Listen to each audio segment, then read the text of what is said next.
जैसा कि last class में हम लोगों ने पावर के बारे में पढ़ा कि कौन सीरीज कॉम्बिनेशन में कैसे पावर निकालते हैं किसी बल्ब की जो पावर एमिट हो रही है या पैरेलल कॉम्बिनेशन में। तो हम इंडिविजुअल बल्ब की पावर भी निकाल सकते हैं, लेकिन कई बार क्वेश्चन ऐसा आता है कि हमें नेट पावर पता करनी होती है किसी सर्किट में कितनी रिलीज हुई है। तो नेट पावर कितनी रिलीज हुई है ये कैसे निकालते हैं? तो net power in series combination. तो अगर हमने कई सारे बल्ब सीरीज में लगाए हुए हैं और इनकी कुछ कुछ खुद की रेटेड पावर रही होंगी और फाइनली हमको यह पता करना है कि अगर हम इन सारी बल्ब की मिलाकर जो टोटल पावर रिलीज हुई है वो निकालना चाहते हैं। ठीक है, मान लो दिया है कि इस बल्ब की पावर P1 रेटेड पावर है, रेटेड वोल्टेज V है, rated power P2 rated voltage V, rated power P3 rated voltage V और rated power Pn rated voltage V। और ये V की सप्लाई है। क्योंकि सब सीरीज में कनेक्टेड है तो हमको पता है कि कोई भी अपनी एक्चुअल पावर रिलीज नहीं कर पाएगा जो रेटेड पावर है, और सब अपने से कम पावर रिलीज करेंगे और सबसे ज्यादा पावर वही रिलीज करेगा जिसका कि रेटेड वोल्टेज सबसे कम रहा होगा इन सब में। तो यहां पर अगर हम टोटल पावर निकालना चाहते हैं तो ये सब रेजिस्टेंस हैं, और हमको पता है कि रेजिस्टेंस निकालने के लिए जो तरीका होता है कि power is equal to V square by R. यहाँ से हम कह सकते हैं कि किसी का भी रेजिस्टेंस हो जाएगा V square divided by P. तो ये एक रेजिस्टेंस है R1, ये R2, ये R3, ये R4।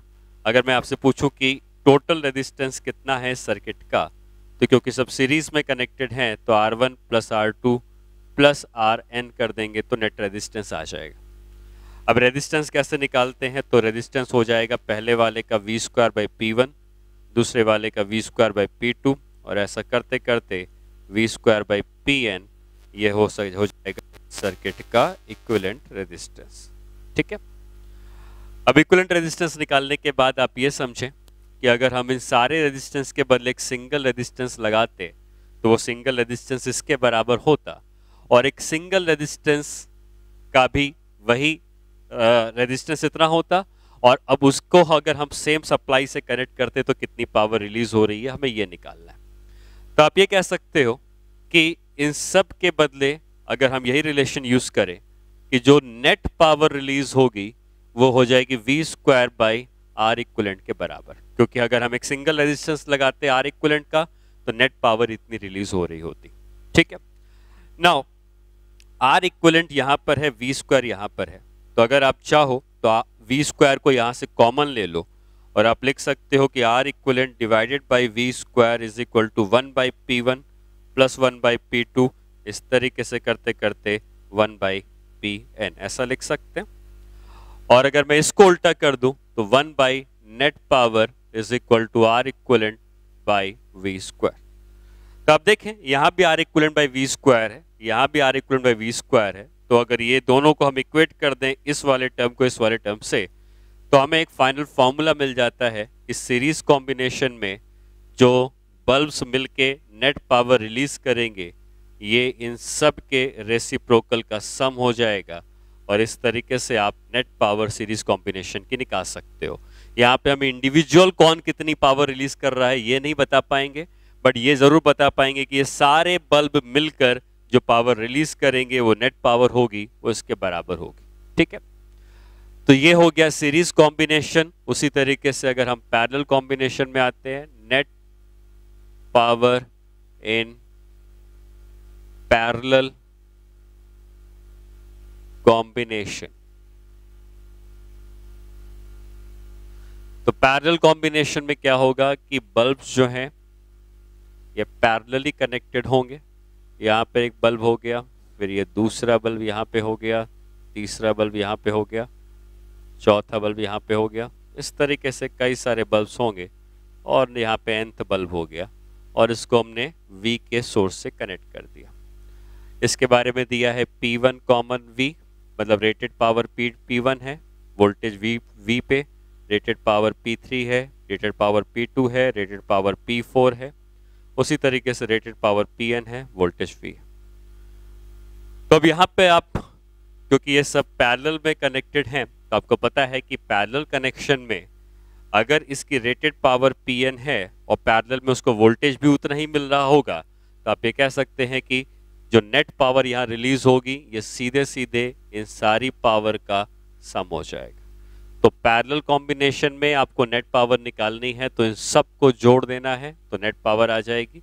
सीरीज कॉम्बिनेशन में पावर निकालनी है तो रेसिप्रोकल का एडिशन होता है। ठीक है, अगर इसके ऊपर मैं एक एग्जांपल आपको दूं तो कुछ ऐसी सर्किट है, मान लो यहाँ पर एक सोर्स है, यहाँ पे एक बल्ब है,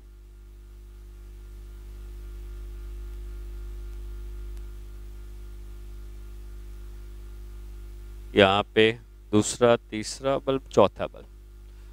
इसके बारे में दिया है कि ये रेटेड पावर है V की या 220 वोल्ट की। ये बल्ब के बारे में दिया हुआ है कि इसकी पावर है 100 वॉट 220 वोल्ट, ये भी 100 वॉट 220 वोल्ट और ये भी 100 वॉट 220 वोल्ट और ये है 300 वॉट 220 वोल्ट। और क्वेश्चन ये होगा कि टोटल पावर कितनी रिलीज हुई है ये बताइए।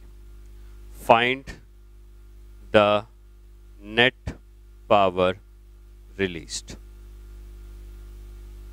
ठीक है, तो बस आपको बेसिक वही याद रखना है कि अब इससे कोई फर्क नहीं पड़ता कि हम सर्किट को कैसे सॉल्व करेंगे, वो सॉल्व नहीं करना है, आपको सीरीज और पैरेलल का याद रखना है। जब भी बल्ब पैरेलल में कनेक्टेड हैं तो उनकी पावर जुड़ जाती है, मतलब अगर ये 100 और ये 100 और 100 है तो ये तीनों मिलके टोटल 300 देंगे और इन तीनों का जो कॉम्बिनेशन होगा वो इसके संग सीरीज में आ जाएगा। तो हम कह सकते हैं 100 100 100 मिलके 300 आया और ये 300 वॉट इस 300 वॉट के संग सीरीज में है और सीरीज में हमें क्या यूज करना है, रेसिप्रोकल यूज करना है। 300 और 300 अगर सीरीज में है और रेसिप्रोकल को हम ऐड करेंगे तो आ जाएगा net power is equal to 300 divided by 2 is equal to 150 watt. तो हम ये कह सकते हैं ये पूरा कॉम्बिनेशन जो नेट पावर रिलीज करेगा वो 150 वॉट के बराबर होगा। ठीक है, आगे अगर हम बढ़ते हैं तो अब हम आते हैं कि इलेक्ट्रिकल इंस्ट्रूमेंट्स के बारे में पढ़ेंगे और इलेक्ट्रिकल इंस्ट्रूमेंट्स जो होते हैं वो गैल्वेनोमीटर से स्टार्ट होते हैं। तो इलेक्ट्रिकल इंस्ट्रूमेंट्स में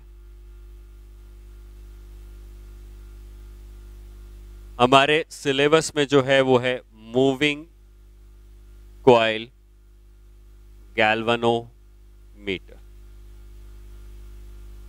अब इसकी जो फंक्शनिंग है बेसिकली वो मैग्नेटिज्म से थोड़ी रिलेटेड है, बट ठीक है हम थोड़ा बहुत आइडिया उसका ले सकते हैं। होता क्या है कि मैग्नेट के दो पोल्स होते हैं, north pole and south pole, और इसके बीच में एक ऐसी सिलेंड्रिकल कॉइल होती है जिसमें कि वायर किस तरीके से वाउंड किए जाते हैं जिससे उससे कुछ नंबर ऑफ टर्न्स होते हैं। ठीक है, ये मैग्नेटिक फील्ड नॉर्थ पोल से निकल के साउथ पोल की तरफ जाती है और इस कॉइल को टकराती है। और अगर हम इस वायर से कोई करंट को पास करवाएं तो हम मैग्नेटिज्म में सीखेंगे कि कोई भी करंट कैरिंग लूप, ये लूप होगा एक्चुअली, अगर आप इसका पूरा व्यू देखें तो इस तरीके से होता है। यहाँ पे इस तरीके से वायर्स होते हैं और ये पूरा पीछे से घूमकर इसमें चारों तरफ से बंधे होते हैं। ठीक है, तो मैं आपको ये साइड वाला व्यू दिखा रहा हूँ, ये वाला व्यू दिखा रहा हूँ जो हमको इस तरीके से दिख रहा है, लेकिन ये चारों तरफ से बंधे होते हैं। और अगर चारों तरफ से बंधे होते हैं तो ये वायर किस तरीके का शेप बना रहे होते हैं, चारों तरफ से बंध के रेक्टेंगल का, क्योंकि इधर दिखा वैसे ही पीछे से आके रेक्टेंगल का शेप बनाते हैं और इसका जो एरिया होता है वो A के बराबर होता है। ठीक है, मैग्नेटिज्म हम ये पढ़ते हैं कि कोई भी करंट कैरिंग लूप अगर मैग्नेटिक फील्ड में रखा होता है तो उसके ऊपर एक टॉर्क लगता है और वो जो टॉर्क लगता है उसकी वैल्यू होती है NIAB के बराबर। ठीक है, साइन थीटा आता है लेकिन यहाँ पे थीटा 90 है, क्यों है आप मैग्नेटिज्म में समझ जाओ, लेकिन जो टॉर्क लगता है वो NIAB है। तो N क्या है, यहाँ पे N होता है कितने नंबर ऑफ टर्न्स हैं, कितनी बार ऐसा वायर घूमा है, नंबर ऑफ टर्न्स हो जाएंगे। आई हो जाएगा कि करंट कितनी फ्लो कर रही है, ए आपको मैंने बता ही दिया एरिया होता है, और जो बी होती है वो मैग्नेटिक फील्ड होती है। ठीक है, तो जो टॉर्क लगता है वो NIAB का लगता है। उसके अलावा होता क्या है कि इस लूप के संग एक नीडल कनेक्ट होती है, और जब ये लूप घूमता है तो नीडल भी घूमती है, और जब नीडल घूमती है तो हम कहते हैं कि उस नीडल का डिफ्लेक्शन हो रहा है। अब हम लोगों ने SHM में ये पढ़ा हुआ है कि टॉरिजनल कांस्टेंट के बारे में पढ़ा था कि अगर इस तरीके से हम कोई भी चीज बांध दें और इसको हम घुमाएं तो ये जो वायर होता है ये ट्विस्ट हो जाता है, और इस वायर के ट्विस्ट होने से एक टॉर्क लगता है, और वो टॉर्क जो लगता है उसको हम कहते हैं torque is equal to C into theta. ठीक है, तो जब इस सिलेंडर को आप घुमाते हो तो घुमाने से थीटा का एंगल अगर आप घुमाओगे तो उल्टे डायरेक्शन में एक टॉर्क लगने लगता है, जिसका formula torque is equal to C into theta होता है, जहां पे हम C को कहते थे टॉरिजनल कांस्टेंट, जो कि इस वायर का जो होगा उसके बराबर है। अब अगर हम ये कहते हैं कि मैग्नेटिक फील्ड ने इतना टॉर्क लगाया और इस टॉर्क के लगने से ये सिलेंडर घूम गया, और सिलेंडर जब घूमा तो इस ट्विस्टेड वायर ने जो टॉर्क लगाया वो C थीटा के बराबर है, तो इन इक्विलिब्रियम हम ये कह सकते हैं कि C इंटू थीटा जो होगा ये इस टॉर्क NIAB के बराबर होगा। ठीक है, ये हो जाएगा C theta is equal to NIAB। यहां से हम अगर थीटा बाई आई का रेशियो निकालते हैं तो थीटा आई को इधर ले आएंगे तो ये आ जाएगा NAB डिवाइडेड बाई C, और इसको हम कहते हैं current sensitivity of the galvanometer. हमें इसी फाइनल फॉर्मूले से मतलब है, और ये फाइनल फॉर्मूला बताता है कि इस जो हमने बनाया है गैल्वेनोमीटर, इसकी करंट से कितनी सेंसिटिविटी है। करंट की सेंसिटिविटी का मतलब करंट पास करेगी तो ये लूप घूमेगा या नीडल घूमेगी, तो कितनी कम करंट से कितना ज्यादा deflection, theta is a deflection हो जाएगा। ठीक है, यहां पे हम थीटा को कहेंगे डिफ्लेक्शन, तो कितनी कम करंट से जितना ज्यादा डिफ्लेक्शन होगा हम कहेंगे उस गैल्वेनोमीटर की सेंसिटिविटी उतनी ज्यादा है या उतनी अच्छी है, और जितनी अच्छी सेंसिटिविटी होगी गैल्वेनोमीटर उतना अच्छा कहा जाएगा। तो यहां पे हम कहते हैं SI को करंट सेंसिटिविटी ऑफ गैल्वेनोमीटर। ठीक है, और इसकी यूनिट क्या होगी, थीटा को हम यहां पे रेडियन कह सकते हैं या डिफ्लेक्शन कह सकते हैं, और हम यहां पे लिखते हैं कि डिफ्लेक्शन पर यूनिट करंट। ठीक है, या डिफ्लेक्शन पर एम्पियर या रेडियन पर एम्पियर, डिपेंड करता है क्वेश्चन में क्या दिया है, बट ये मान के चलो कि थीटा डिफ्लेक्शन हुआ है, आई करंट है, तो करंट सेंसिटिविटी होती है कि कितना डिफ्लेक्शन पर यूनिट करंट हमको मिल रहा है। गैल्वेनोमीटर दो तरीके से यूज किया जाता है, करंट को भी नापने के लिए यूज किया जा सकता है, वोल्टेज को भी नापने के लिए यूज किया जा सकता है। तो अगर हम वोल्टेज सेंसिटिविटी की बात करें कि वोल्टेज सेंसिटिविटी क्या है इसकी, इसको हम SV कह रहे हैं, और मान लो मैं ये कहता हूं कि गैल्वेनोमीटर का जो रेजिस्टेंस है, क्योंकि हर वायर का कुछ रेजिस्टेंस होता है, तो गैल्वेनोमीटर के रेजिस्टेंस को मैं G से रिप्रेजेंट करता हूं। आपको पता है ओम्स लॉ के according V is equal to IR होता है, V वोल्टेज है, तो अगर I की करंट फ्लो कर रही है, I की करंट फ्लो कर रही है और टोटल रेजिस्टेंस अगर G का है, तो वोल्टेज कितना हो जाएगा, वोल्टेज हो जाएगा I into G, R resistance G के बराबर। एंड वोल्टेज सेंसिटिविटी हम डिफाइन करेंगे कि कितना डिफ्लेक्शन हुआ कितने वोल्टेज पे। ठीक है, तो जैसे यहां पे करंट सेंसिटिविटी क्या थी, कितना डिफ्लेक्शन हुआ पर यूनिट करंट, यहां पे होगा वोल्टेज सेंसिटिविटी कितना डिफ्लेक्शन हुआ पर यूनिट वोल्टेज। हालांकि वोल्टेज भी I के ऊपर ही डिपेंड करने वाला है, क्योंकि गैल्वेनोमीटर का रेजिस्टेंस तो कांस्टेंट है, तो एक तरीके से वोल्टेज सेंसिटिविटी भी I पर ही डिपेंड करती है, लेकिन फॉर्मूले वाइज इसकी वैल्यू जो theta upon I into G के बराबर आएगी। अब अगर हम इसी रिलेशन को देखें जहां पे I था, यहाँ पे G और मल्टीप्लाई कर दिया गया है, तो ये हो जाएगा NAB/C/G, और इसको हम कहते हैं वोल्टेज सेंसिटिविटी। क्या यूनिट होगी? वोल्टेज सेंसिटिविटी की यूनिट हो जाएगी डिफ्लेक्शन जो हुआ है डिवाइडेड बाय वोल्टेज कितना अप्लाई किया गया है। इस तरीके से हम उसकी यूनिट निकाल सकते हैं। ठीक है, तो ये हम कह सकते हैं अगर ये रेडियन में होता, ये वोल्ट में होता, तो रेडियन पर वोल्ट भी कह सकते हो, या हम ये कह सकते हैं कि डिफ्लेक्शन पर यूनिट वोल्टेज कितना है, मतलब कितने कम वोल्टेज में कितना ज्यादा डिफ्लेक्शन हो जाए वो उतना ज्यादा सेंसिटिव वोल्टेज का होगा और उतना बढ़िया गैल्वेनोमीटर होगा। ठीक है, अब आते हैं कि ये गैल्वेनोमीटर को हम यूज कैसे करते हैं सर्किट में। ठीक है, तो करंट सेंसिटिविटी वोल्टेज सेंसिटिविटी का समझ में आ गया। करंट सेंसिटिविटी θ/I है, वोल्टेज सेंसिटिविटी θ/V है। गैल्वेनोमीटर हम अगर यूज करते हैं तो गैल्वेनोमीटर का यूज करके हम करंट भी मेजर कर सकते हैं, वोल्टेज भी मेजर कर सकते हैं। तो गैल्वेनोमीटर टू मेजर करंट,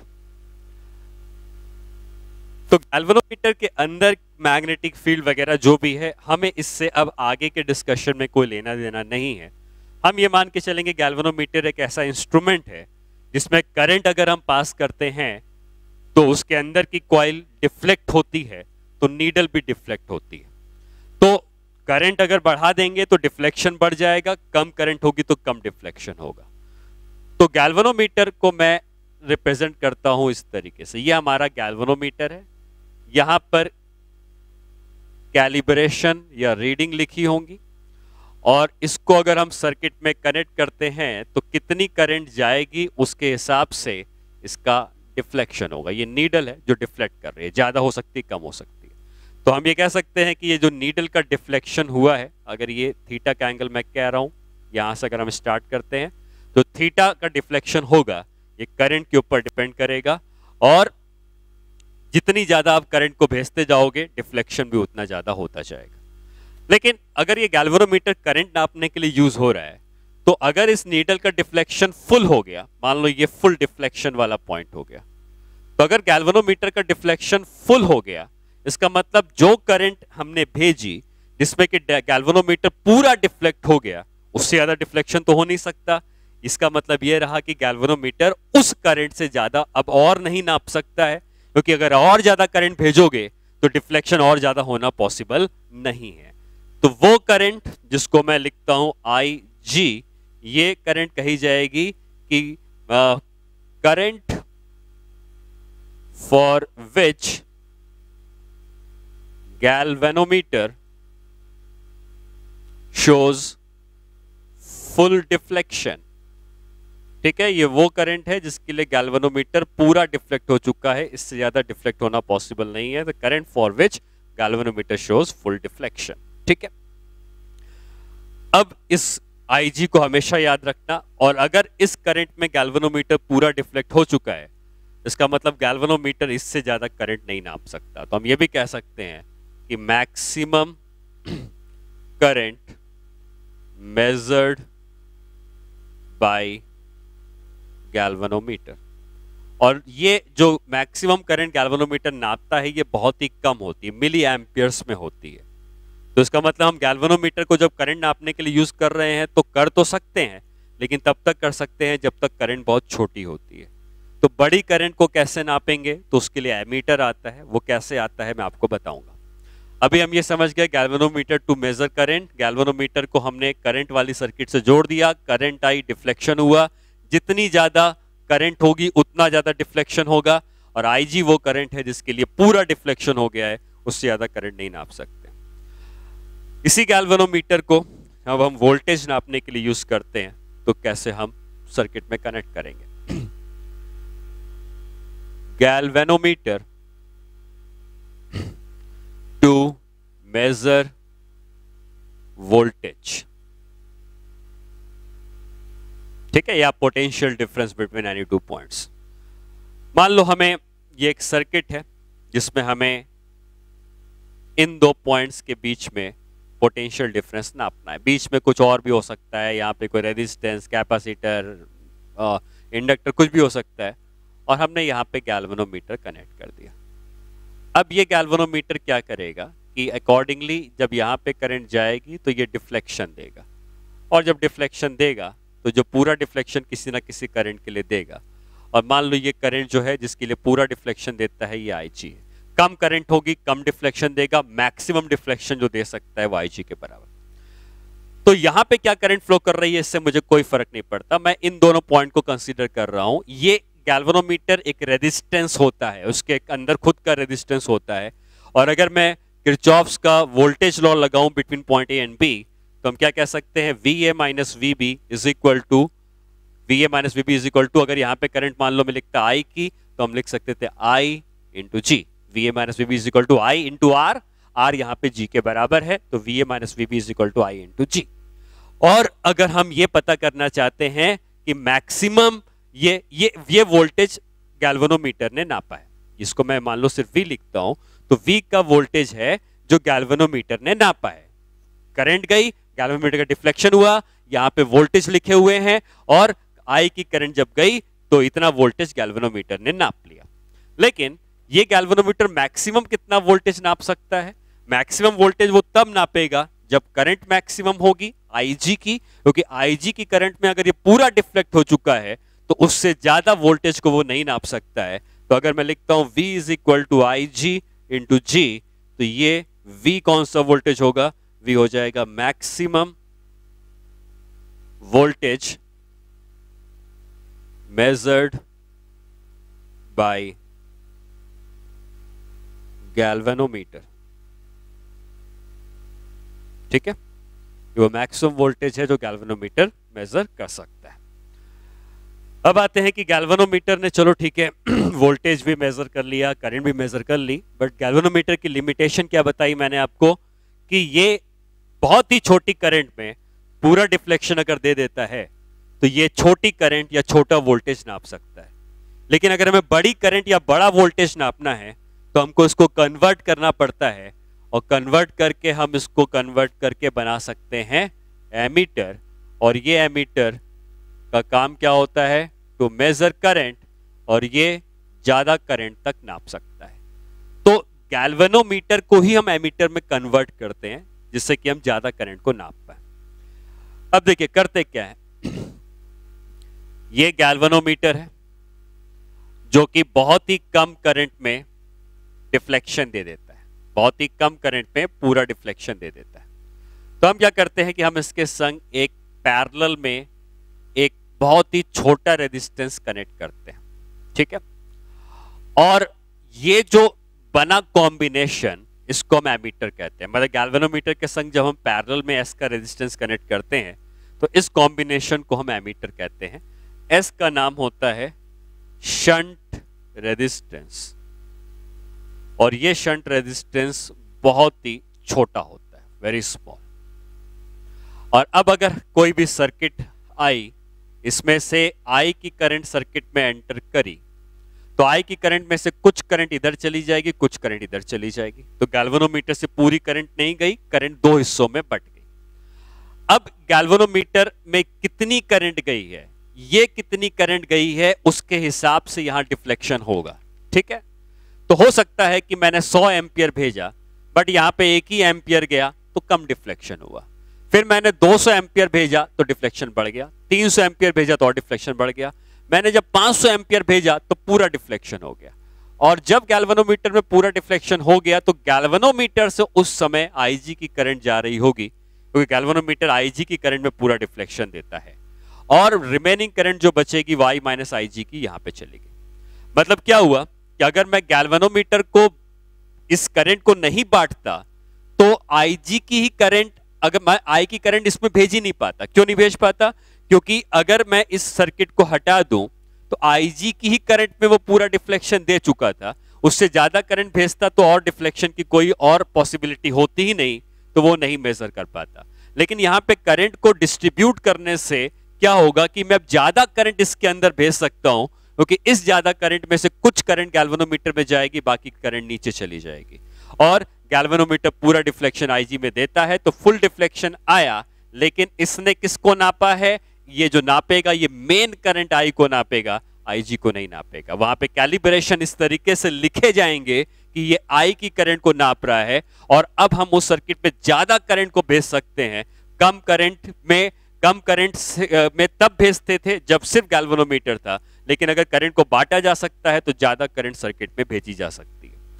अब यहां पे हम ये कह सकते हैं कि अगर हम इस लूप को देखें तो इस लूप में अगर हम किरचॉफ्स का वोल्टेज लॉ लगा दें या लूप लॉ लगा दें घूम के यहाँ पे आके, तो यहाँ पे जाएंगे तो IG इंटू जी, ये रेजिस्टेंस है, तो क्या लिखेंगे हम लोग IG इंटू जी। फिर इधर आएंगे तो करंट के हम अपोजिट डायरेक्शन में जा रहे हैं, तो लिखेंगे minus of I minus I G into S is equal to 0। यहां से S की वैल्यू आ जाएगी IG into G upon I minus I G. ये फॉर्मूला हमें याद रखना है, और इस फॉर्मूले का मतलब क्या है। जब हम गैल्वेनोमीटर अकेला कनेक्ट करते थे तो गैल्वेनोमीटर से मैक्सिमम करंट IG नापी जा सकती थी, लेकिन ये जो एमीटर बना है, इस एमीटर से जो करंट नापी जा सकती है वो कैपिटल I की है। तो हम कहेंगे I is the current for which ammeter shows full deflection. ठीक है, क्योंकि हम इस पूरे कॉम्बिनेशन को एमीटर कह रहे हैं, एमीटर शोज फुल डिफ्लेक्शन। या आप ये कह सकते हो maximum current that can be measured using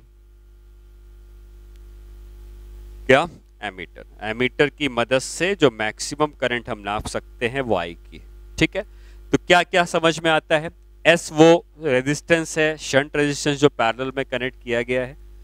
IG वो करंट है जिसके लिए गैल्वेनोमीटर पूरा डिफ्लेक्शन देता है। I वो करंट है जिसके लिए ये एमीटर पूरा डिफ्लेक्शन देता है, या मैक्सिमम करंट जो एमीटर नाप सकता है। और G जो है ये गैल्वेनोमीटर का रेजिस्टेंस हो जाएगा। ठीक है, G is the resistance of galvanometer.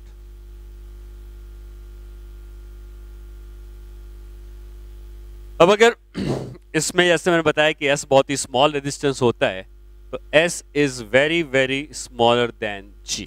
ठीक है, और कुछ बातें हैं जो इसमें हम समझते हैं। अगर मैं पूछूं कि रेंज ऑफ एमीटर क्या है, तो रेंज ऑफ एमीटर कही जाएगी 0 एम्पियर से लेकर I एम्पियर तक। ठीक है, तो 0 से I, एम्पियर हटा दो, सिर्फ यूनिट खाली आप समझ रहे हो, करंट ही नापना, तो 0 से I, तो एमीटर की जो रेंज है वो 0 से I तक है। इस एमीटर का रेजिस्टेंस कितना है, तो रेजिस्टेंस ऑफ एमीटर, तो रेजिस्टेंस ऑफ एमीटर में आप कह सकते हो कि एमीटर में G और S पैरेलल में कनेक्टेड हैं, तो G into S by G plus S. R1 R2 parallel में होते हैं तो R1 R2 upon R1 plus R2, G into S upon G plus S. In general आपको जैसे मैंने बताया कि GS से बहुत बड़ा होता है, तो GS से अगर बहुत बड़ा होता है तो G plus S is approximately equal to G only, क्योंकि S is very small, so G will get cancelled out, और हम कह सकते हैं ये हो जाएगा S। तो आप ये मान के चल सकते हो कि जो एमीटर का टोटल रेजिस्टेंस होता है वो लगभग उसके S के ही बराबर होता है जो आपने शंट रेजिस्टेंस कनेक्ट किया। आइडियल एमीटर क्या होता है, आइडियल एमीटर वो होता है जो कि जिसकी जो रेंज होनी चाहिए वो कहां से कहां तक होनी चाहिए, 0 से इनफाइनाइट तक, जो कितनी भी करंट भेजो नाप ले, उसको आइडियल एमीटर कहते हैं।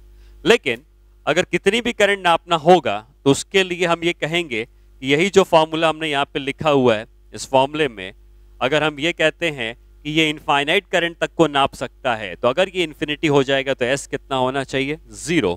तो आप ये कहोगे कि आइडियल एमीटर की रेंज इतनी होगी, और वो तब होगी जब S जो होगा वो 0 की तरफ बढ़ रहा होगा, S इज टेंडिंग टू 0। ठीक है, तो ये एमीटर के बारे में हो गया कि क्या शंट रेजिस्टेंस है, आइडियल एमीटर क्या होता है, रेंज क्या होती है, और शंट को निकालने का फॉर्मूला क्या होता है। ठीक है, क्वेश्चन करते हैं इसके ऊपर। मान लो आपको दिया है कि एक galvanometer shows full deflection for current of 1 milliampere has to be converted to ammeter to measure the current up to 10 ampere. Find the shunt resistance to be connected in parallel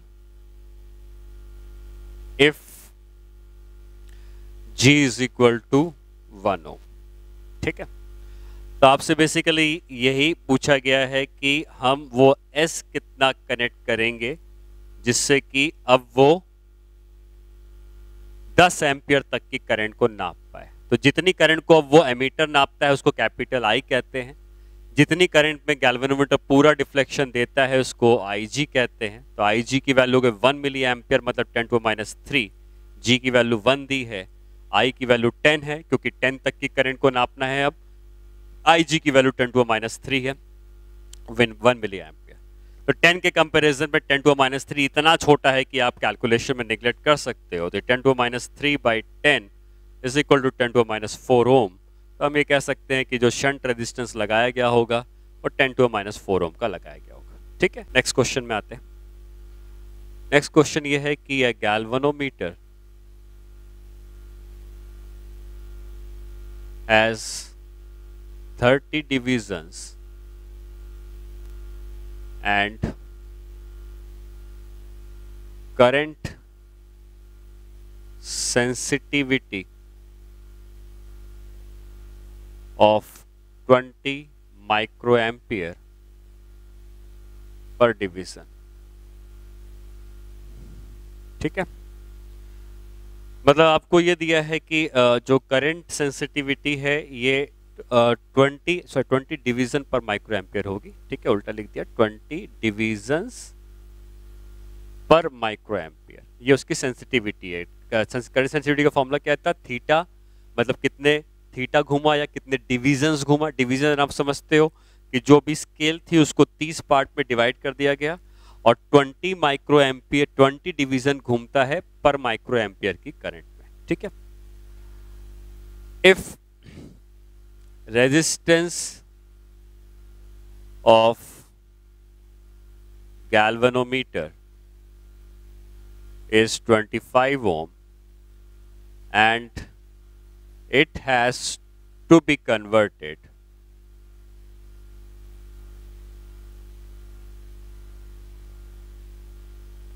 to ammeter to measure the current of 1 ampere, then find the shunt resistance। ठीक है,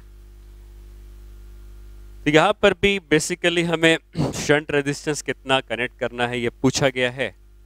तो formula वही रहेगा जो हम use करते आए हैं, S is equal to IG into G divided by I minus IG। लेकिन यहाँ पर हमें क्या क्या दिया है इसको अगर हम थोड़ा ध्यान दें तो गैल्वेनोमीटर में 30 डिवीजन्स हैं और करंट सेंसिटिविटी है 20 डिवीजन्स पर माइक्रो एम्पियर। हम ये कहते हैं कि गैल्वेनोमीटर जब पूरा डिफ्लेक्ट हो जाता है तो उस समय जो करंट जाती है उसको IG कहते हैं। तो पूरा कब हो जाएगा डिफ्लेक्ट? तो आप ये कह सकते हो कि जब 1 माइक्रो एम्पियर की करंट जाती है, या आप ऐसा कह सकते हो 20 डिवीजन वो डिफ्लेक्ट होता है 1 माइक्रो एम्पियर की करंट में। तो 30 डिवीजन कब डिफ्लेक्ट हो जाएगा? 20 डिवीजन 1 माइक्रो एम्पियर के करंट में है तो 30 डिवीजन, क्योंकि टोटल 30 डिवीजन है, 30 डिवीजन डिफ्लेक्शन का मतलब फुल डिफ्लेक्शन कितने में हो जाएगा? 1 into 30 by 20 is equal to 1.5 micro ampere. 1.5 micro ampere में पूरा डिफ्लेक्ट हो जाएगा। इसका मतलब IG जो है ये 1.5 माइक्रो एम्पियर है। आपको डायरेक्टली नहीं दी गई IG की वैल्यू, बट आपको निकालनी पड़ेगी इस तरीके से IG की वैल्यू। ठीक है, IG हमको पता चल गया। अब हम इसको कन्वर्ट करना है एमीटर में जो 1 एम्पियर तक की करंट नाप पाए, मतलब का कैपिटल आई यहाँ पे 1 एम्पियर होना चाहिए।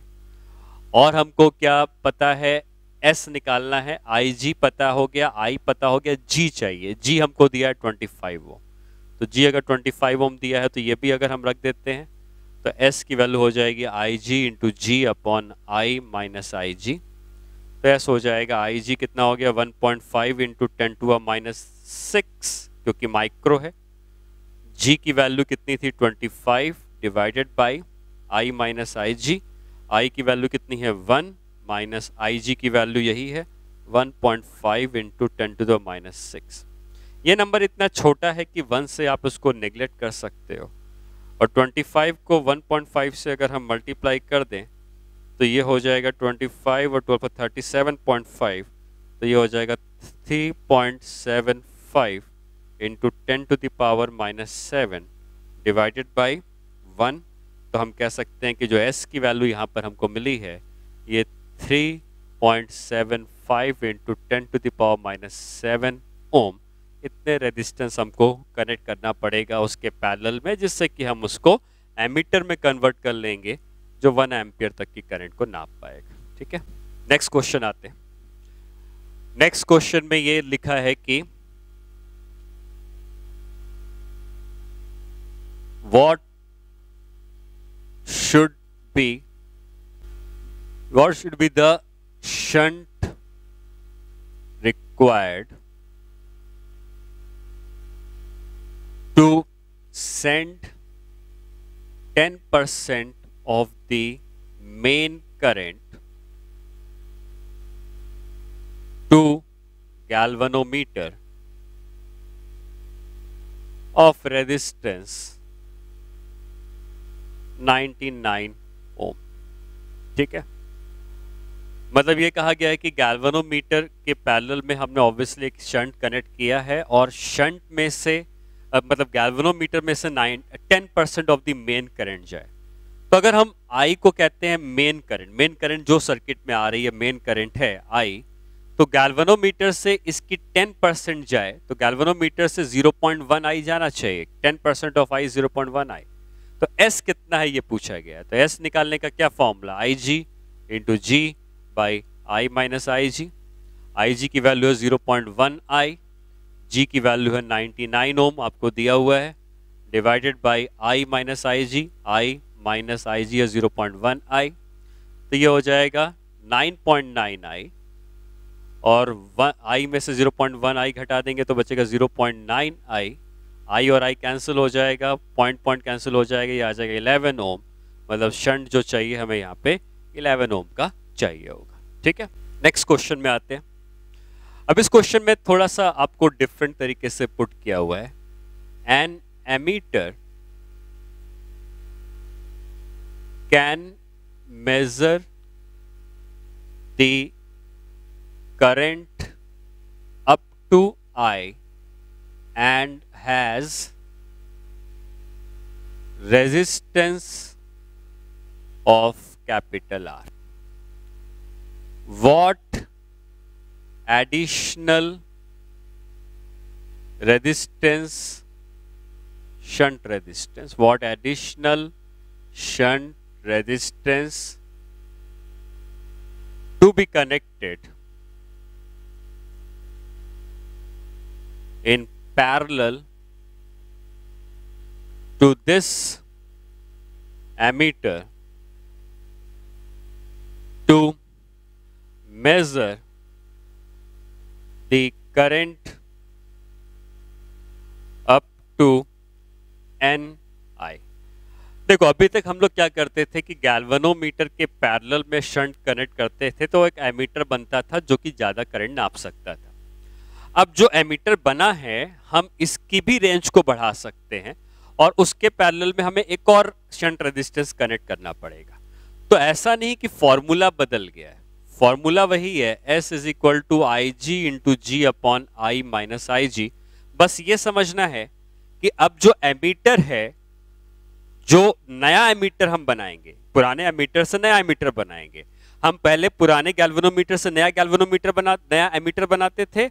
अब पुराने एमीटर से नया एमीटर बनाना है, तो जो पुराना एमीटर है उसको आप गैल्वेनोमीटर ही मान लो, कोई फर्क नहीं पड़ता। तो आपको लिखा है कि an ammeter can measure the current up to I, तो ये आई नहीं बल्कि आई जी ही है जो हम गैल्वेनोमीटर में नापते थे। और अब अगर हम इसको आई जी मान लेते हैं तो आई हो गया।